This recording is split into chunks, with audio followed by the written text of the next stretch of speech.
Okay, next up, limiting access to sensitive data. Curtis, why don't you kind of walk us through what we got here on the slide, and then I've got a couple questions related to it. Yeah, sure.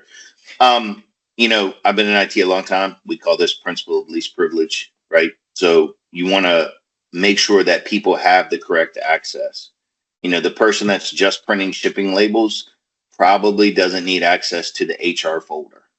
You know what I mean? And you don't see this as much as you used to, but you could think of it as we want to make sure that individual users only have the access they need. We want them to have all that they need.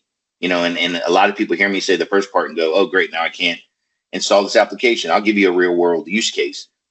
Client has a bunch of different groups of users. One particular group was a group of people that do some engineering. They have some software that they install. We roll out the updates for it. Everything's great. But occasionally they get a call to work on something they did a long time ago. They need the ability to install old versions of that software, right? That's not something normal for them, but we built the principle of least privilege around that user group, and we contain it to that user group. So essentially, we're just making sure that people have the necessary permissions to do what they need to do. Touching on the next three, access control system, we need, it may not just be your Windows login. It could be everything from, door access if you're talking physical security. But any information system you have the ability to implement controls.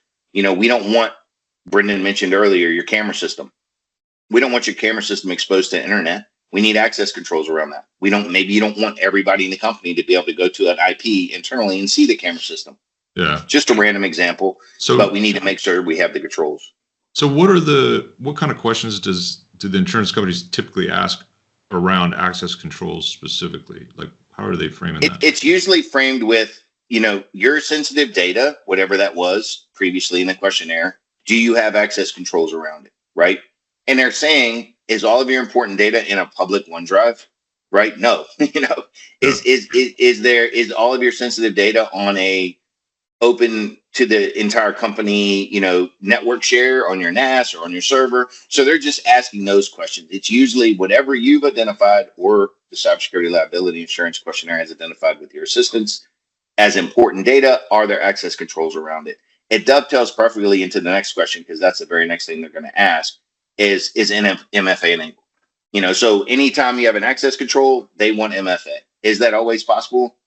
Almost now, but not always. Used to not always be. And M365 is almost on every questionnaire. It's not, I don't know if they just love M365 or they realized all of their, all the people they're talking to use it. But they have a bunch of sub questions in there around access control and email flow. Is MFA enabled? Is, DKIM demarcation, all that demarc turned on. All of those pieces are in that question section as well. Yeah. So it's just a lot of security controls. So you talk about the Microsoft 365 platform being more commonly asked about on the insurance questionnaire, and when we're saying Microsoft 365, we're talking specifically about kind of the email management system that Microsoft provides and all the apps underneath that, like Office and SharePoint, a wide variety of them. So related to that, we're seeing now that Microsoft 365 is being adopted by the DoD and a lot of DoD contractors. Why do you think that is, that just in the past couple of years they seem to be, I don't know if it's standardizing, but I mean, there's definitely a movement, or it's becoming a lot more popular than it certainly was. That's a whole thing you're opening up there. We need a whole new slide. We got to get a whole new slide. Yeah, you have to go. Anybody watching this, go Google Microsoft and the federal government and all the deals that happened to make that happen. So it's a good platform. So from a technological standpoint, I'm a fan. But Microsoft really went far and wide to make sure the government was going to use their systems. For us, we're a 365 house, so it benefits us well. We work with a lot of government contractors, and it's just become the norm. I kind of feel bad for Google in a way. Although I'd say Amazon. I think Google's fine. Yeah, they'll be all right. Yeah, they're probably fine. But I apologize for feeling bad. But yeah, the M365 platform, the DoD, they're, they're butter and toast at this point. Yeah. So just to kind of circle back a little bit, one last question here.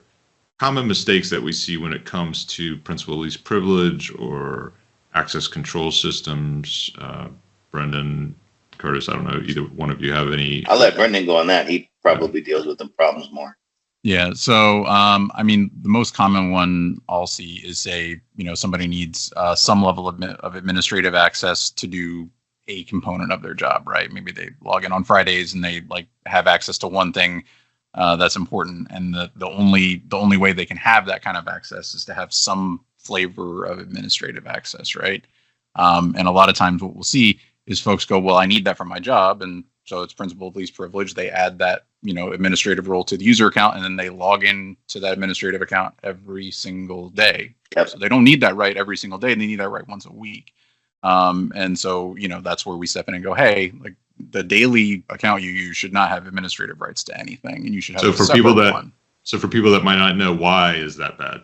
Why is in the event of you having a business email compromise, or a hacker gets something running on your system, it's now running with the same rights that you have, which if you have those kind of administrative rights, then now the ransomware is running as admin, which there's few things I can think that's more scary than that. Admin is the top dog. Admin is the highest level. Yeah. Yeah. Or So if you have you're access logged to in as an email administrator, you get your email compromised. Well, now the hacker has access to all of your employees' inbox instead of just yours, and now has access to maybe different sites in SharePoint, different contact lists, all sorts of things. It sounds like a common problem is typically a user or a process or app we need the convenience of having a little bit higher access level or a little bit higher permissions level. And how do we do that without maybe crossing the line where now we're right. We're outside of best practices. There's a higher risk involved, that sort of thing. Yeah. Okay. Probably a violation of policy too.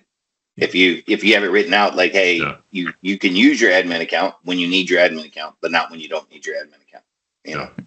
And separation of duties, separation of resources, all that stuff kind of dovetails in.